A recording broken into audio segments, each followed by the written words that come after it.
2 കൊറിന്തോസ് 1-ാം 1 മുതൽ 24 വരെയുള്ള വാക്യങ്ങൾ. തിരുമനസാൽ യേശുക്രിസ്തുവിന്റെ അപ്പോസ്തലനായ പൗലോസും സഹോദരൻ തിമോത്തിയോസും കൊറിന്തോസിലുള്ള ദൈവത്തിന്റെ സഭയ്ക്കും അഖായയിലെങ്ങുമുള്ള വിശുദ്ധർക്കും എഴുതുന്നത്. നമ്മുടെ പിതാവായ ദൈവത്തിൽ നിന്നും കർത്താവായ യേശുക്രിസ്തുവിൽ നിന്നും നിങ്ങൾക്ക് കൃപയും സമാധാനവും. നമ്മുടെ കർത്താവായ യേശുക്രിസ്തുവിന്റെ ദൈവവും പിതാവും കരുണയുടെ പിതാവും സകല സമാശ്വാസത്തിന്റെയും ദൈവവുമായവൻ വാഴ്ത്തപ്പെട്ടവനാകട്ടെ. ദൈവം ഞങ്ങൾക്ക് നൽകുന്ന സാന്ത്വനത്തിൽ ഓരോ തരത്തിലുള്ള വ്യതകൾ അനുഭവിക്കുന്നവരെ ആശ്വസിപ്പിക്കാൻ ഞങ്ങൾ ശക്തരാകേണ്ടതിനും ഞങ്ങൾ ദൈവത്തിൽ നിന്ന് അനുഭവിക്കുന്ന അതേ ആശ്വാസം തന്നെ അവരും അനുഭവിക്കേണ്ടതിനും അവിടുന്ന് ഞങ്ങളെ എല്ലാ ക്ലേശങ്ങളും സമാശ്വാസിപ്പിക്കുന്നു. ക്രിസ്തുവിന്റെ സഹനങ്ങളിൽ ഞങ്ങൾ സമൃദ്ധമായി പങ്കുചേരുന്നതുപോലെ ക്രിസ്തുവിലുള്ള സമാശ്വാസത്തിലും ഞങ്ങൾ സമൃദ്ധമായി പങ്കുചേരുന്നു. ഞങ്ങൾ ക്ലേശം അനുഭവിക്കുന്നെങ്കിൽ അത് നിങ്ങളുടെ സമാശ്വാസത്തിനും രക്ഷയ്ക്കും വേണ്ടിയാണ്. ഞങ്ങൾക്ക് ആശ്വാസം ലഭിക്കുന്നെങ്കിൽ അത് നിങ്ങളുടെ ആശ്വാസത്തിന് വേണ്ടിയാണ്. ഞങ്ങൾ സഹിക്കുന്ന പീഡകൾ തന്നെ നിങ്ങളും ക്ഷമയോടെ സഹിക്കുന്നതിന് നിങ്ങൾക്ക് ശക്തി ലഭിക്കുന്നതിന് വേണ്ടിയാണ്. ഞങ്ങൾക്ക് നിങ്ങളിൽ ഉറച്ച പ്രത്യാശയുണ്ട്. ഞങ്ങളുടെ ക്ലേശങ്ങളിൽ നിങ്ങൾ പങ്കുചേരുന്ന പോലെ ഞങ്ങളുടെ സമാശ്വാസത്തിലും നിങ്ങൾ പങ്കുചേരുമെന്ന് ഞങ്ങൾക്കറിയാം. സഹോദരെ, ഏഷ്യയിൽ ഞങ്ങൾ അനുഭവിച്ച ക്ലേശങ്ങളെപ്പറ്റി നിങ്ങൾ അറിഞ്ഞിരിക്കണമെന്ന് ഞങ്ങൾ ആഗ്രഹിക്കുന്നു. മരണഭയം ഉണ്ടാകാത്തക്ക വിധം അത്രമാത്രം കഠിനമായും ദുസ്സഹമായും ഞങ്ങൾ പീഡിപ്പിക്കപ്പെട്ടു. മാത്രമല്ല, ഞങ്ങൾ മരണശിക്ഷയ്ക്ക് വിധിക്കപ്പെട്ടിരിക്കുന്നെന്ന് ഞങ്ങൾക്ക് തോന്നി. എന്നാൽ ഇത് ഞങ്ങൾ ഞങ്ങളിൽ തന്നെ ആശ്രയിക്കാതെ മരിച്ചവരെ ഉയർപ്പിക്കുന്ന ദൈവത്തിൽ ആശ്രയിക്കുന്നതിന് വേണ്ടിയായിരുന്നു. അത്ര ഗൗരവമേറിയ ഒരു വിപത്തിൽ നിന്നും ദൈവം ഞങ്ങളെ രക്ഷിച്ചു, തുടർന്നും രക്ഷിക്കുമെന്ന് ഞങ്ങൾ അവനിൽ പ്രത്യാശിക്കുകയും ചെയ്യുന്നു.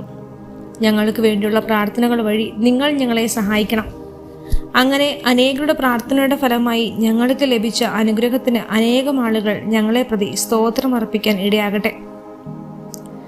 ഞങ്ങൾ ലോകത്തിൽ, പ്രത്യേകിച്ച് നിങ്ങളുടെ ഇടയിൽ വിശുദ്ധിയോടും പരമാർത്ഥതയോടും കൂടി വ്യാപരിച്ച് എന്ന മനസാക്ഷിയാണ് ഞങ്ങളുടെ അഭിമാനം. അത് ഭൗതിക ജ്ഞാനത്താലല്ല, ദൈവകൃപയാലാണ് സാധിച്ചത്. നിങ്ങൾക്ക് വായിക്കാനും മനസ്സിലാക്കാനും സാധിക്കുന്നതൊഴിച്ച് മറ്റൊന്നും ഞങ്ങൾ എഴുതുന്നില്ല. ഇപ്പോൾ നിങ്ങൾ ഞങ്ങളെ ഭാഗികമായി മനസ്സിലാക്കുന്നത് പോലെ നമ്മുടെ കർത്താവായ യേശുവിൻ്റെ ദിനത്തിൽ നിങ്ങൾ ഞങ്ങളുടെ അഭിമാനവും ഞങ്ങൾ നിങ്ങളുടെ അഭിമാനവുമാണെന്ന് നിങ്ങൾ സമ്പൂർണ്ണമായും ഗ്രഹിക്കുമെന്ന് ഞാൻ പ്രത്യാശിക്കുന്നു. ഈ വിശ്വാസത്തോടെയാണ് നിങ്ങൾക്ക് വീണ്ടും കൃപ ലഭിക്കേണ്ടതിന് നിങ്ങളുടെ അടുത്തു വരാമെന്ന് ഞാൻ നേരത്തെ നിശ്ചയിച്ചത്. മക്കെദോന്യയ്ക്ക് പോകുന്ന വഴി നിങ്ങളെ സന്ദർശിക്കണമെന്നും അവിടെ നിന്ന് നിങ്ങളുടെ അടുത്ത് തിരിച്ചെത്തണമെന്നും അവിടെ നിന്ന് നിങ്ങൾ എന്നെ യൂദയയിലേക്ക് യാത്ര ചെയ്യണമെന്നും ആയിരുന്നു എൻ്റെ ആഗ്രഹം. എൻ്റെ ഈ തീരുമാനത്തിൽ ഞാൻ ഉറപ്പില്ലാത്തവനായിരുന്നുവോ? ഒരേ സമയം അതെ എന്നും അല്ല എന്നും പറയാൻ മുതിരുന്ന ലൗകിക മനുഷ്യനെ പോലെയാണോ ഞങ്ങൾ പദ്ധതികൾ തയ്യാറാക്കുന്നത്? നിങ്ങളോടുള്ള ഞങ്ങളുടെ വാക്കുകൾ ഒരേ സമയം അതെ എന്നും അല്ല എന്നുമായിരുന്നില്ല എന്നതിന് വിശ്വസ്തനായ ദൈവം സാക്ഷിയാണ്. എന്തുകൊണ്ടെന്നാൽ നിങ്ങളുടെ ഇടയിൽ ഞാനും സിൽവാനോസും തിമോത്തിയോസും പ്രസംഗിച്ച ദൈവപുത്രനായ യേശുക്രിസ്തു അതേയും അല്ലായുമായിരുന്നില്ല, എല്ലായ്പ്പോഴും അതേ തന്നെയായിരുന്നു. ദൈവത്തിൻ്റെ സകല വാഗ്ദാനങ്ങളും ക്രിസ്തുവിൽ അതേ എന്ന് തന്നെ. അതുകൊണ്ട് തന്നെയാണ് ദൈവമഹത്വത്തിന് അവൻ വഴി ഞങ്ങൾ ആമേൻ പറയുന്നത്. ഞങ്ങളെ നിങ്ങളോട് കൂടെ ക്രിസ്തുവിൽ സ്ഥാപിച്ചിരിക്കുന്നതും അഭിഷേകം ചെയ്തിരിക്കുന്നതും ദൈവമാണ്. അവിടുന്ന് നമ്മിൽ തൻ്റെ മുദ്ര പതിപ്പിക്കുകയും ആചാരമായിട്ട് തൻ്റെ ആത്മാവിനെ നമ്മുടെ ഹൃദയങ്ങളിലേക്ക് പകരുകയും ചെയ്തിരിക്കുന്നു. നിങ്ങളുടെ ഗുണത്തിന് വേണ്ടിയാണ് ഞാൻ കൊറിന്തോസിലേക്ക് വരാതിരുന്നത്. ഇതിന് എൻ്റെ ജീവനെ ചൊല്ലി ദൈവത്തെ ഞാൻ സാക്ഷിയാകുന്നു. നിങ്ങളുടെ വിശ്വാസത്തിന്മേൽ ഞങ്ങൾ ആധിപത്യം പുലർത്തുന്നില്ല. നിങ്ങൾ വിശ്വാസ സ്ഥിരതയുള്ളവരായതുകൊണ്ട് നിങ്ങളുടെ സന്തോഷത്തിനു വേണ്ടി ഞങ്ങൾ നിങ്ങളോടൊത്ത് ജോലി ചെയ്യുന്നു. 2 കൊറിന്തോസ് 2-ാം 1 മുതൽ 17 വരെയുള്ള വാക്യങ്ങൾ. ദുഃഖമുളവാക്കുന്ന മറ്റൊരു സന്ദർശനം വേണ്ട എന്ന് ഞാൻ തീർച്ചയാക്കി. ഞാൻ നിങ്ങളെ ദുഃഖിപ്പിക്കുന്നെങ്കിൽ ഞാൻ ദുഃഖിപ്പിച്ചവരെ അല്ലാതെ മറ്റേ ആരെയാണ് ഞാൻ സന്തോഷിപ്പിക്കാനുള്ളത്? ഞാൻ വരുമ്പോൾ എനിക്ക് സന്തോഷം നൽകേണ്ടവർ എന്നെ ദുഃഖിപ്പിക്കാതിരിക്കാൻ വേണ്ടി മാത്രമാണ് ഞാൻ എഴുതിയത്.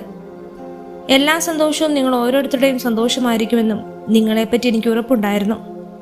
വലിയ ദുഃഖത്തോടും ഹൃദയവ്യതയോടും വളരെ കണ്ണീരോടും കൂടെ ഞാൻ നിങ്ങൾക്ക് എഴുതിയത് നിങ്ങളെ ദുഃഖിപ്പിക്കുവാൻ വേണ്ടിയല്ല, മറിച്ച് നിങ്ങളോടുള്ള എൻ്റെ സമൃദ്ധമായ സ്നേഹം അറിയിക്കാൻ വേണ്ടിയാണ്. ദുഃഖമുളവാക്കിയവൻ എന്നെയല്ല ദുഃഖിപ്പിച്ചത്. ഒരു പരിധിവരെ ഞാൻ മയപ്പെടുത്തി പറയുകയാണ്, നിങ്ങളെല്ലാവരെയുമാണ്. അങ്ങനെയുള്ളവന് ഭൂരിപക്ഷം പേർ നൽകുന്ന ഈ ശിക്ഷ ധാരാളം മതി. അതുകൊണ്ട് അവൻ അഗാധ ദുഃഖത്തിൽ നിബദിക്കാതിരിക്കുന്നതിന് നിങ്ങൾ അവനോട് ക്ഷമിക്കുകയും അവനെ ആശ്വസിപ്പിക്കുകയും ചെയ്യണം. നിങ്ങൾക്ക് അവനോടുള്ള സ്നേഹത്തെക്കുറിച്ച് അവന് ഉറപ്പുവരുത്തണമെന്ന് ഞാൻ അഭ്യർത്ഥിക്കുന്നു. എല്ലാ കാര്യങ്ങളിലും നിങ്ങൾ അനുസരണയുള്ളവരാണോ എന്ന് പരീക്ഷിച്ചറിയുന്നതിന് വേണ്ടിയാണ് ഞാൻ എഴുതിയത്. നിങ്ങൾ ക്ഷമിക്കുന്നവനോട് ഞാനും ക്ഷമിക്കുന്നു. ഞാൻ എന്തെങ്കിലും ക്ഷമിച്ചിട്ടുണ്ടെങ്കിൽ അത് ക്രിസ്തുവിന്റെ നാമത്തിൽ നിങ്ങൾക്ക് വേണ്ടിയാണ്. ഇത് സാത്താൻ നമ്മെ കബളിപ്പിക്കാതിരിക്കേണ്ടതിനാണ്. അവന്റെ തന്ത്രങ്ങളെപ്പറ്റി നമ്മൾ അജ്ഞരാണല്ലോ. ക്രിസ്തുവിന്റെ സുവിശേഷം പ്രസംഗിക്കാൻ ഞാൻ ത്രോവാസിൽ ചെന്നപ്പോൾ കർത്താവിൽ എനിക്കായി ഒരു വാതിൽ തുറക്കപ്പെട്ടു. എന്നാൽ എൻ്റെ സഹോദരനായ തീത്തോസിനെ അവിടെ കാണാകിയാൽ എൻ്റെ മനസ്സിന് ഒരു സ്വസ്ഥതയും ഉണ്ടായിരുന്നില്ല. അതിനാൽ ഞാൻ അവിടെയുള്ളവരോട് യാത്ര പറഞ്ഞിട്ട് മക്കെദോന്യയിലേക്ക് പോയി. ക്രിസ്തുവിൽ ഞങ്ങളെ എല്ലായ്പ്പോഴും വിജയത്തിലേക്ക് എത്തിക്കുകയും അവനെക്കുറിച്ചുള്ള ജ്ഞാനത്തിൻ്റെ സൗരഭ്യം ഞങ്ങൾ വഴി എല്ലായിടത്തും പരത്തുകയും ചെയ്യുന്ന ദൈവത്തിന് നന്ദി. എന്തുകൊണ്ടെന്നാൽ രക്ഷിക്കപ്പെടുന്നവരുടെ ഇടയിലും ശിക്ഷിക്കപ്പെടുന്നവരുടെ ഇടയിലും ഞങ്ങൾ ദൈവത്തിൻ്റെ ക്രിസ്തുവിൻ്റെ പരിമളമാണ്. ഒരുവന് മരണത്തിൽ നിന്ന് മരണത്തിലേക്കുള്ള സൗരഭ്യവും അപരന് ജീവനിൽ നിന്നുള്ള ജീവനിലേക്കുള്ള സൗരഭ്യവും.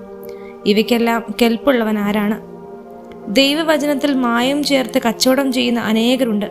അവരെ പോലെയല്ല ഞങ്ങൾ. മറിച്ച് ദൈവസന്നിധിയിൽ വിശ്വസ്തരും ദൈവത്താൽ നിയോഗിക്കപ്പെട്ടവരുമെന്ന നിലയിൽ ക്രിസ്തുവിൽ ഞങ്ങൾ സംസാരിക്കുന്നു.